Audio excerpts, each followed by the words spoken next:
Hey guys, this is Dawn. Welcome to Gulf Coast October, and I'm making like my DIY cheat red beans and rice. Ignore the lemon. I grabbed that when I meant to grab the bell pepper. I've got salsa from Aldi, red beans. I've got this never any sausage, rice, almond milk. Just, I don't know. I'll put the stuff in the description.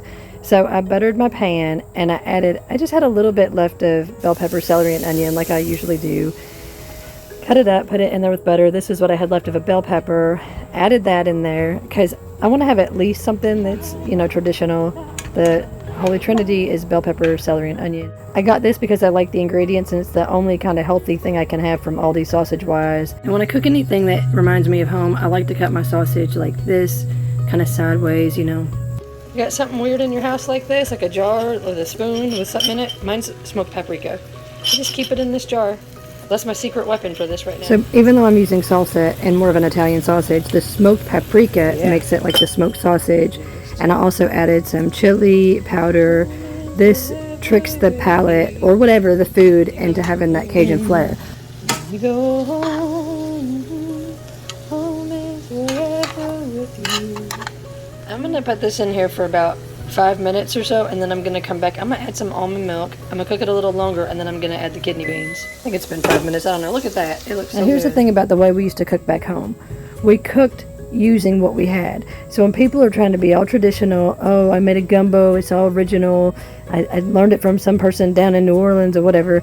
The thing is, we use what we have, and that's what makes it traditional. So this isn't traditional red beans and rice at all, but I do make traditional stuff, and then I also cook like this, using what I can get, what I can have. So here I'm adding just a little bit of almond milk.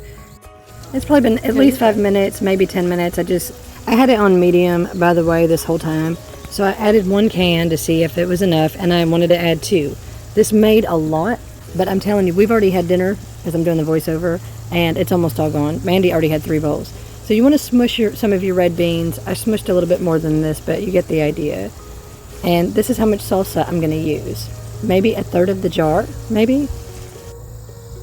And that's what it looks like. And I stir it up. Now if you taste it now, it's going to taste like salsa and Italian and Cajun. Here's my Old Bay. I use this much. Add more. Feel free. But this was not too much. My kid had some. Mandy had some. And this is what my bowl looked like. Until it looked like this. All right, Mandy just came out, bolting out of the house and said, this is good. Oh, okay. Well, it's not too spicy, but it's got a nice little bite. It's not overpowering. Not overpowering, not too spicy. It's got a bite. The flavor overall? The flavor overall is excellent. It's excellent. So let me tell you, it doesn't taste like traditional red beans and rice, but I used to make this all the time. And I don't even have makeup on because I caught her while she was like reviewing. She'd been sitting here for a while, and then she came out of the house and was like, this is good. So how many thumbs up?